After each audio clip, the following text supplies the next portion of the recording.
kune vanhu vanofunga saSimon the Pharisee who are shocked that Jesus would allow an immoral woman to touch him.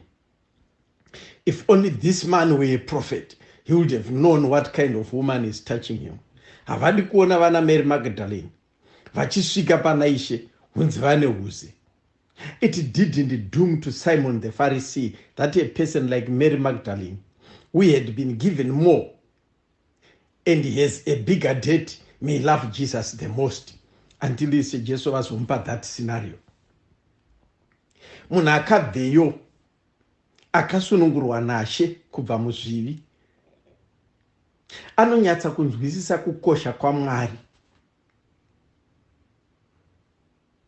Ukanzwa munhu achiti God saved a wretch like me, kunenge kwabviwa kure.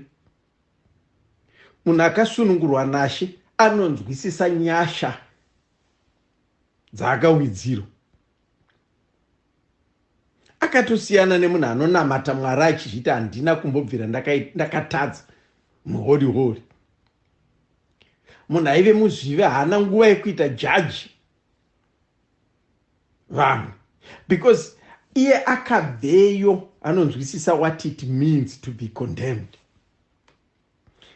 Vana Simon the Pharisee vane problem yekusara vakangobatirira pamatadzo aMary Magdalene akaitwa mazwi ekusaiziva, ende havabvume kuti munhu anochinja. Vanosara vachingoti anopfeva nyamba akambopfeva, anomitisa nyamba akambomitisa, imbavha nyamba akamboba, muroyi nyamba akamboroya akadzikinurwa kubva kushavire uroyi. Vanobatirira pazvivi zvakaparwa 20 to 30 years ago or even 50, vachisvika pakutotadzisa vanhu kuibata zvavo basa raMwari hunzi mutadzi.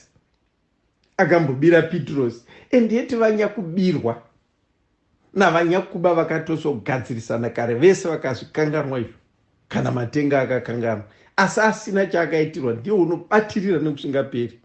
Mwari vanotoda vanhu vake zvekutodaro,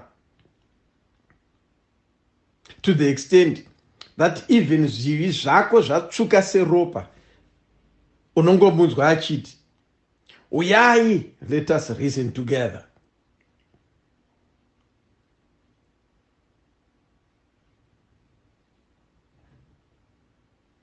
Kuno unokaita sana Simon the Pharisee pasi pano nawo vanogona kutokuti uya apinde denga. Ivo vanhu vakadaro vanenge vachitodza apinde denga, unonzwa Ishe yacho vati uyai titaurirane. Mwari ane rudo, haana kufanana nesu vanhu venyama vane kutsinye. We are grateful to God kuti isu vanhu venyama hatina kupuwa simba rokupinza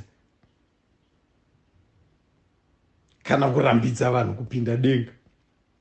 Tinorwadziwa kuona chipfeve chichiuya nealabaster flask kuna Ishe. Zvinototirwadza, tinodzimbika chawirei wai ari kuuya kuna Ishe. Tinorwadziwa tichirwadzirwirwa Ishe as if denga nderedu.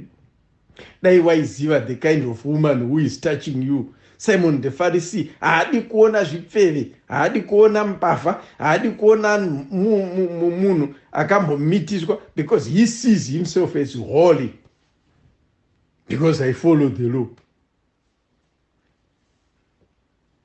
I have watched a program inonzi Second Chance, maoffenders achinosangana neva vakatadzirana nawo with the support of rehabilitation offenders. Vanhu vavakapisira dzimba, vavakabata chibharo, vavakabira, vavakaurayira hama dzavo, kana vavakaremadza, vachisvika pakuregererana. Let bygones be bygones. It's quite a moving program. Misodzi inotanga kuerera yega. It's emotional. Surely, if we people who the Bible notes are evil can forgive, how about God who created us? He's a God of a second chance. He forgives. He blots the sins and remembers no more. If the Son sets someone free, the person is free indeed. Usabvume kuitwa condemned nemunhu. Don't even listen to them. vanokushayisa denga. Vanhu havazi Mwari. Just to do what is good. Siya zvivi. Jesu obvati, and follow me. Ibasa ravo maFarisees. Kuzvidza maholy. Vanogara vakangonongedza umwe kuti ndiye mutadzi. Mumwe wacho akamboti, ndinoda kukutendai Mwari. Handina kufanana nevamwe vanhu shu, marobhers, evildoers, adulterers, or even like this one. We are up tax collector. To some people, it's about us, vakachena, and them vakashata, vakaipa. Vanozvitema. Kune vanhu vasingatendeuke because vanozvidza vatsvene. Unogona kunamata, unogona kuenda kuchechi, unogona kuita zvese asi usina kutendeuka, ende iwewe ugototadza kuripinda denga rigotopindwa nechipfeve Mary Magdalene. Zviri possible unless we repent. Whilst Simon the Pharisee judged the woman with an alabaster flask, referring to her as a sinner, he was not a saint himself. Pharisees were regarded as scrupulous keepers of the law who were full of wickedness. Their mask of righteousness hid a secret inner world of ungodly thoughts and feelings. They claim to know God, but they do not know him. Kuzvidza holy kwakaita kuti Simon the Pharisee atange kutonga mudzimai chipfeve pamberi pe the actual judge, our Lord Jesus, the Christ. Dai waiziva, as if Ishe Jesu havana chavanoziva uri havazivi. Simon the Pharisee also missed an opportunity to ask for forgiveness from the Lord. He did not even understand that Jesus had the power and authority to forgive. By trying to judge others, your sins will be exposed. Do not judge, or you too will be judged. You will be judged in the same way and with a similar measure. Do not condemn, so that you too will not be condemned. Forgive, and you will be forgiven. Why do you look at the speck of sawdust in your brother's eye and pay no attention to the plank in your own eye? We do not mind discernment, because one may not give dogs what is sacred or throw pills to pigs. We don't mind seeing a brother tell what is right from what is wrong. Hence the idea of being a brother's keeper, something which even helps us to watch out for false prophets, but it's bad to be judgmental.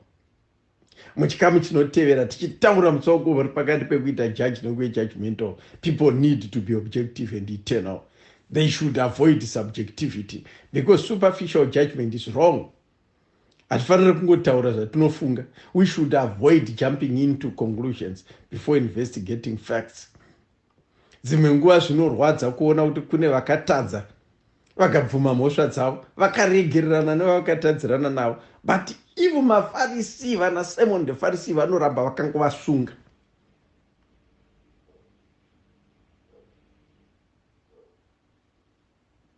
Kuti munhu atinde shandiro Mwari unzi imbafa. Akada kuti aunzewo an alabaster flask of ointment kuna Kristu unzi ipfambi. Do not hold God's people back. Let God's people go.